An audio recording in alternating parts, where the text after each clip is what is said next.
இப்ப இந்த டிஸ்க்ல இருந்து கையை எடுத்தேன்னா இங்க ஒரு டிஸ்க் இருக்கு, அதை இப்படி ரெண்டு சைடும் கட்டி தொங்க விட்டுருக்கேன். இதை அப்படியே ஸ்பின் பண்ணி மேல கொண்டு போறேன். இப்ப இதுல இருந்து கையை எடுத்தேன்னா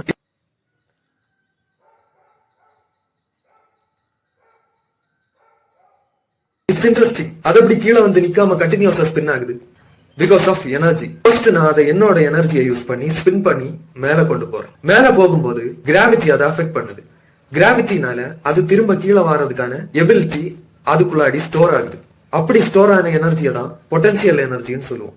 எப்ப நான் அதுல இருந்து கையை எடுக்கிறேனோ அந்த பொட்டன்ஷியல் எனர்ஜி மூவ்மெண்டா மாறுது. இந்த மூவிங் எனர்ஜியை தான் கைனெட்டிக் எனர்ஜின்னு சொல்லுவோம். சோ இங்க பாத்தீங்கன்னா அது நேரே கீழே வரனால லீனியர் கைனெட்டிக் எனர்ஜியாவும், அதே நேரத்துல அது ஸ்பின் ஆகுறதுனால ரொட்டேஷனல் கைனெட்டிக் எனர்ஜியாவும் மாறி இருக்கு. இந்த ரொட்டேஷனல் கைனெட்டிக் எனர்ஜியால அது கீழே ரீச் ஆகிட்டு திரும்ப ஸ்பின் ஆகி இன்னொரு டைரக்ஷன்ல ரைஸ் ஆகுது. அப்படி ரைஸ் ஆகும்போது முதல்ல இருந்த மாதிரியே திரும்ப அது பொட்டன்ஷியல் எனர்ஜியை கெயின் பண்ணி இந்த சைக்கிள் கண்டினியூஸ் ஆகுது.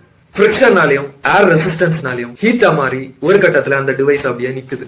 So it's converted into heat energy. இங்க பாத்தீங்கன்னா பொட்டன்ஷியல் எனர்ஜி கைனெட்டிக் எனர்ஜியா மாறி இருக்கு, கைனெட்டிக் எனர்ஜி திரும்ப பொட்டன்ஷியல் எனர்ஜியா மாறி இருக்கு. அப்படியே கண்டினியூ ஆயிட்டு ஒரு கட்டத்துல அது ஹீட் எனர்ஜியா மாறி இருக்கு.